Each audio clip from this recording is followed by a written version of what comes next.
We know that virtual coaching has become more competitive than ever. NASM's got you covered with our virtual coaching course.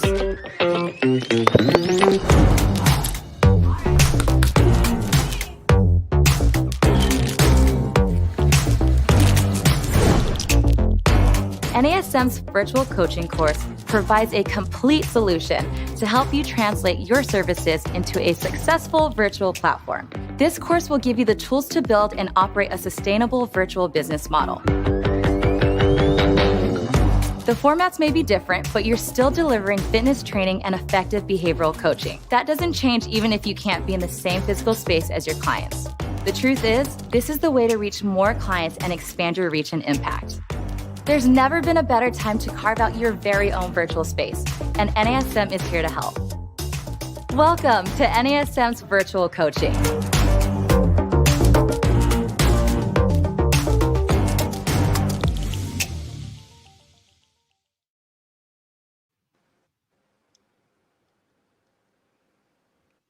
Hey everyone, and welcome to our We Speak series here on the AFAA, also known as AFA channel. My name is Katrina Pilkington. I am your master instructor and host for today. And today's topic, we're going to talk about keeping balance with the holidays. I'm sure many of you are just like me, and I blinked, and it's already the end almost of November. I had a little one who had a birthday, and then time just flew by. So what we're going to discuss is how this has not only been a challenging year in 2020, but how we can shift ourselves into different spaces and places as we get to the end of the year. This means that the holidays are upon us, and many different holidays are all around each one of us individually as we celebrate different cultures and themes. But as an instructor or trainer, we're going to discuss how to balance indulgence, life, work, school, social distancing, all the things as we try to just generate some ideas and stay accountable in this space. So I want to introduce you to my guest today that I have with me, Miss Lena. Hey, Lena. Hi. How's it going? Good. I know. How are you? Good. You know, just hanging out in my bedroom. Most people don't know that this is my bedroom. So Lena is a fellow master instructor of mine with AFA and also comes with 20 plus years of fitness and dance experience. And I know that she is juggling a lot like myself. So why not brainstorm together, right? Yes, absolutely. Absolutely. It's so when do you start it's getting good to hear out? Yeah, no, it's good that we all have the same experiences, and like, let's talk through this together because we all need some help right now. Yeah, I know. Help doesn't even, I need an assistant, I need a clone, and I need somebody to help me let me sleep sometime. So when do you start getting stressed out? Is there like a certain date or month where you just are like me and things just click and you realize, oh goodness, it's time to get into gear? You know, it's funny. Yeah, definitely. Around the holidays is a big one for me too. I mean, this year's a little different. I think everyone's going to experience a little bit difference with COVID, but definitely around the holidays, it gets to be a little bit more stressful just because, you know, you're figuring out your vacation schedule, your holiday schedule with family, what your meal plans are going to be like. And usually at the end of it, it's when am I going to get to work out? Right. So we're trying to put everyone and everything else up front. And then I'm like, I don't think I worked out today. I don't know if I worked out this week. When am I going to get this all in? So that starts to stress me out. I know other people have different stresses for me, but if I can't fit in my workout, I don't feel like I am able to be at, you know, my 100%. So I will lose my mind. Stresses me out. I will lose my mind. I hate getting up early, but I was just telling my husband today, I've decided on Mondays and Wednesdays to let myself sleep in with my little one, and I work out later in the day. So that's important to me too, is making sure to know that I actually have to get my workout in first, but I also need to sleep because sleep is so important. Yes. And so I know for you, you have like a full-time gig, you juggle all different things like I do, right? Yeah. And, you know, that's been one of my challenges with COVID because, you know, you feel like because we're not in our regular routine, we've come up with somewhat of a routine. But for me, the challenge has been, when do you stop? because I feel like we're putting in 200% effort because we're home and we're available and we're supposed to be on. And so I feel like my work day never ends per se. And even if it does, it could be at 8 o'clock at night.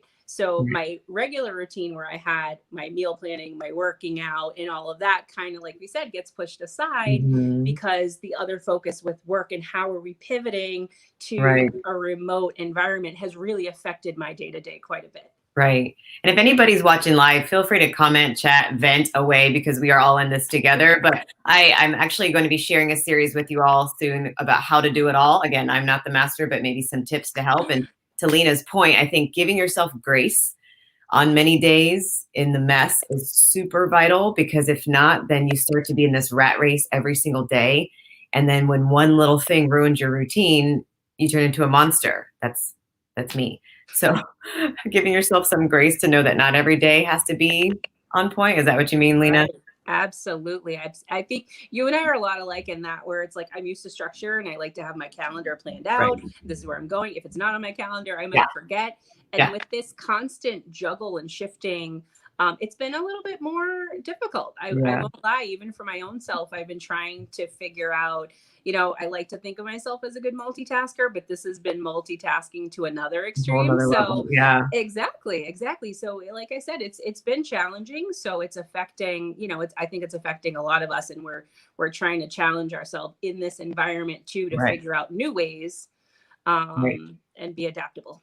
How many classes a week are you teaching now? I know I don't teach as much as I used to. Yeah, it's funny because when we kind of went into COVID, I was already doing some remote classes, and I said, okay, let me try I just went all in, and I said, okay, let me try to do this many during the week, this many on the weekend. And I think maybe I had 5 or 6 at one point. And it was great when we were going in and we were making it happen. It was great, but then I've scaled back. I think just because of scheduling and everything else. So I am now maxed at 3. Sometimes if I can get my 2 in, I have those regulars, but then I'll try to pop in, like we've thrown in a conditioning class, so it's not always dance, or we'll do pop-ups where we might have some guest instructors. So I try to still make it almost like we say, we're looking for our own workout. How else can I fit in what I'm missing in a way that I'm teaching it, or can I bring in those guest instructors to help my my students? Yeah, it takes a village sometimes. I mean, I was talking about that in a video about how I used to teach upwards in real life 12 to 14 classes a week. And then my own training suffered, because here I was training in my classes, and that's to remind instructors out there, like, your classes are not your workout, they're your classes workout. So it's important to remember teaching is important. It's part of your function as a group fitness instructor. However, that is your classes workout, not yours. So you have to make sure, I know it sounds like a lot, but to budget time for yourself to stay sane and make sure that you are training for yourself first, putting on your mask first, and making sure that you don't overtrain, because then you can't do anything else when you're on the sidelines, and that's no fun. So I know for me, it's interesting because like Black Friday deals and certain other things are happening at different times. I can't even keep up. How do you fit in shopping and all of the things? So I'm one of those people where I love the chaos. And I sometimes miss it. I miss it to a degree. Like, I just miss people. I miss interacting with people. I know. That's my biggest thing. I get my energy from people, and I just miss that. But I've also loved every aspect of this online shopping and all the deals I can take advantage. So then you got to be careful, because I'm buying things I don't need. So it was like, hey, at first I was doing a lot of money saving, and now I'm just like, hey, but I could use an extra XYZ. I actually bought a whole bunch of foam rollers, and we were laughing because we're like, we already have an extra one, but I'm like, I don't have this kind, and it's on sale. So I'm also taking advantage of those sales like everyone else. Or what projects have I been holding off, and what can I do at home and also take advantage? So it's been a balance, but I love it. I take advantage of the coupons, the free shipping, the link, the promos, all of them. Yeah, and that's important for instructors to remember. A lot of your fellow influencers and instructors like myself, you go to our social media profiles, we have codes in our links. And I know that I work with a few brands that I have really good codes for. So always find a discount code, and always make sure to have a shopping list. I know that's like Lena's point, I'm like, I have a shopping list. I'm staying focused and asking like family members and friends, like, what is our threshold this year for the kids? Like, are we doing things, or can I contribute like a gift card towards a bigger gift that they're currently doing? So there's just not an influx of, I know you don't have to deal with the kid stuff, but girl, I just had to clean up all these toys of my kids. And it was like, why do we have all the things? Well, it's funny because I was having a conversation with my family about that this weekend, and we were like, Christmas is just not going to be the same. And for us adults, we're like, not a big deal. I miss seeing my family. But for the kids, you worry about them because this is such a big part of their year. They look forward to it. They get good grades. They do their chores. So how do you still make it special for the kids while they might not get as many things? So then you're teaching them a different lesson, right? Yeah. So there is something to come out of it, but at the same time, they're like, maybe we're not spending as much money because we're not going to be doing the volume of shopping we would typically, right? Yeah, it could be that maybe as an instructor, you want to get creative and come up with a different class rate or a package that people can perhaps use that are your students that they can give to their family members as a means of giving you what you want. I'm a very practical gift giver and gift getter. I don't like stuff and things. I like to use what I'm using. So perhaps as an instructor, you could say, hey, I can give a code that you can share with your family members in case you want to get a free month off. They can contribute to that. It's something about being accessible and being creative with your pricing as a fitness professional, but also being practical at this time of year because you have so many different folks with different holidays and different cultures. I've learned about so many in the past weeks because of our focus on inclusivity. So thinking about not just, Christmas and New Year's and those holidays that we see as Hallmark holidays, but being respectful to your clients so that they celebrate all holidays and to see what works best for them to afford your services, right? Yeah, totally. And we do the same, we offer discounts to them. I also do things where, typically if you're going to be with family, you're going to be with, a mom, a dad, a brother, sister, whoever it is, your significant other, your girlfriend. I say if someone else is in your house and you want them to take class, they can take it for free. So I will throw in all kinds of different things, because it's again, like you said, like you want it to be inclusive and you want it to be affordable. Yes, we were all trying to make, we're trying to survive, but we also, I want to make it special for my clients who have also been going through some difficult times. And I don't want them to ever feel that they can't come and work out, but and also including something for the people around them too. Right. Yeah, that's important. I like that, like making sure that you put that out there. Things that we're so used to doing second nature, like including a free family member or giving a discount can seem not a big deal, but it is a big deal if you advertise it that way. And that's a great way to get in new students and new clients. And, being creative with yourself as an instructor. This is funny, Lena, you'll get a kick out of this. So my birthday is in the middle of December and my friends joke, but now they've been copying me that I ask for a day off. That's my gift to myself. I will usually find a nice hotel and take the whole day off. And that's all that I ask my family for, is to not be needed for a day. So get creative as an instructor or trainer to say, okay, what do I need for my family?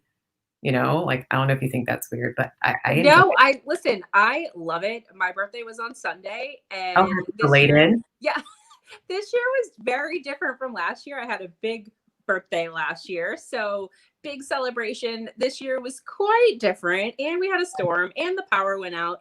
But I'm one of those too, like, yes, I like to take that day for me, whether it's, hey, I will schedule all those amenities. I will schedule the hair and the nails and the facial and just take care of me. And to your point too, I would love to do the hotel and just something where it's like, I don't want to focus on anyone else and let this really be my day. So that's me now as I'm getting a little older. That's definitely, that means so much. Yeah. Self-care. I like using this new pronoun variation called ladies and gentle thems to refer to all of our folks out there. But no matter if you're a lady or a gentle them or a mom or a dad or somebody who's just working a lot, and to your point, Lena, when you are an instructor, like you're constantly giving your energy to other people, you're just expending energy. So not only do you want to make sure that you don't overtrain, not only do you want to make sure that you're getting your own workouts in, but you want to make sure that you're taking care of yourself. And maybe part of your holiday plan could be, what do I want for me? What do I need for me to reset, reboot, and get ready? Because we all know that after January comes, there's all kinds of new goals and new students and new possibilities. So take care of yourself. as part of your holiday plan, I guess you could say. Yeah. Yeah. I mean, I feel like sometimes even we need our own wish list, right? Mhm. So yes, Yeah. we work with our students to come up with what are your goals, what are your plans, beginning of the year, middle of the year, and we put that out. But I think too, as fitness instructors, we need to come up with our own game plan. Mhm. Yeah. We think of it at work. We used to say back in the day, what's your 5-year plan? What's your 10-year plan? Yeah. Now it's really like, what's your year plan? Yeah. I feel What's like your COVID next has made month me go plan? back that I'm like, what's my 6-month plan? What's Yeah. my 1-year Yeah. plan? But Yeah. same thing for us, what are our goals? And I think for everyone, this year has changed our strategy Mhm. in how we run our businesses. Mhm. Whether, we had a brick and mortar, I had a brick and mortar. Mhm. So that's very Mhm. different now. My brick and mortar is my living room. Right. Mine's my bedroom. So things have changed the way we promote our business, the Mhm. way we communicate with our community, and the way we Right. offer a service to our community. So whether it was a brick and mortar, whether it was outdoor community spaces, Right. in programs through the cities, we have to be very different in how we do that. So yeah, not only for ourselves, but our businesses, what are our goals and what are our plans given this environment? Right. And, researching what is happening with Mhm. remote and Mhm. virtual classrooms, what has Mhm. happened with the dynamics of creating packages around that. Mhm. So it's a whole different strategy that, I think for a lot of fitness instructors, it's unfamiliar territory Yeah. because unless you were You. offering this service before, or if your gym or studio offered it, this Mhm. may be something you just learned in the last 6 months. So it's a new thought process and a new business process that I think for a lot of people, um, has helped them expand their businesses, but also Mhm. I think a lot of people have said, hey, I need some help and what can we do? So that should be a wish list. I mean, I know it's a wish list for me is what is my strategy for the new year going to be? Right. Because a lot has changed. Yeah. That's important. So we talked about that, like taking care of yourself, taking care of others, but also having balance and making sure that you make time for yourself as you make time for others, but also having grace with yourself. And the last topic I wanted to just touch on real quickly is like ideas for making classes or sessions fun. I know that I'm actually teaching a class today to like moms and postnatal. So trying to think about, getting back to basics and getting back to that foundation of a strong core and stabilization, simplifying things a little bit, but just remembering that I enjoy edutaining, right? I enjoy working out with folks, even if it's virtually, but keeping in mind, I always want to say when it comes to inclusivity and exclusivity that you want to highlight the holidays, but making sure that you're sensitive to the fact that everybody celebrates different holidays. So you can make your classes fun and themed, and you can come up with different ideas like you talked about, Lena, with different specials and pricing. But what do you think are some ideas that folks could think about when it comes to themes and planning their classes that they want to be thinking about as we are in this time? Yeah, and I will say this, since where I live in New England, it's very diverse too, and there's different Mhm. um, groups here, in terms of religion and cultures and all of that is amazing. We sometimes we're driven by the calendar and we're like, okay, what is happening in the next month? Mhm. And we focus on those different holidays sometimes to highlight our different ethnic groups that are participating with us. And sometimes we'll do special, it could be a special uh, Mhm. pertaining that holiday. It could just be announcements. It could also be, hey, we're going to dress in optional. Everything's always Mhm. optional. Yeah. It could be a color theme. I know to some people Mhm. that seem simple, but sometimes it's as simple as that. So even if I'm someone who, hey, I don't celebrate that, but I still Mhm. respect this culture, I am going to participate this way. Some Right. some instructors go big and they like costumes and they like, all those different Mhm. accessories, which are super fun. But how else can you make sure everybody feels inclusive and they can Mhm. participate optionally? So if I don't have all that, maybe I can do this, this, and this. So options are always good. But yeah, Mhm. I'm one of those. I'm like, how can I don't want to forget and I want to make sure people feel included. So how can I Right. do this in a gentle way, Right. to say, I see you and I hear you, but respect everyone that's participating. Right. I think that's a big thing to think about, right? Like just ask your participants, what do they Yeah. want? What do they want to celebrate? Or even doing like a themed class where everybody can kind of come dressed a little bit like what they are celebrating this holiday Yeah. season. And then Yeah. your classes can learn from each other. I think that's a big part of what I talk about, right? Learning about from those most different from you. Yes. And we make it open. Sometimes it could just be a cultural day. So you just celebrate what you want to celebrate, and it's open to all the cultures. So that's also a thing that, we've done around the holidays. So it's really, it's see who your audience is. Sometimes, Mhm. and again, it does depend on where you are or just what you want to, how you want to celebrate. But yeah, sometimes it's hard to tell too, you can poll Yeah. your students, but sometimes you just have to take that initiative Right. to be open and recognize all the cultures that we have. Awesome. Well, hopefully we were able to share some tips, and in the comment section, feel free to chat later on if you're not watching this live. But keeping balance in the holidays, we're here and we're going to discuss more tips as we go through this time together as a group fitness family. So thank you, Lena, for taking the time to join me today. And thank you everyone for joining us here on We Speak.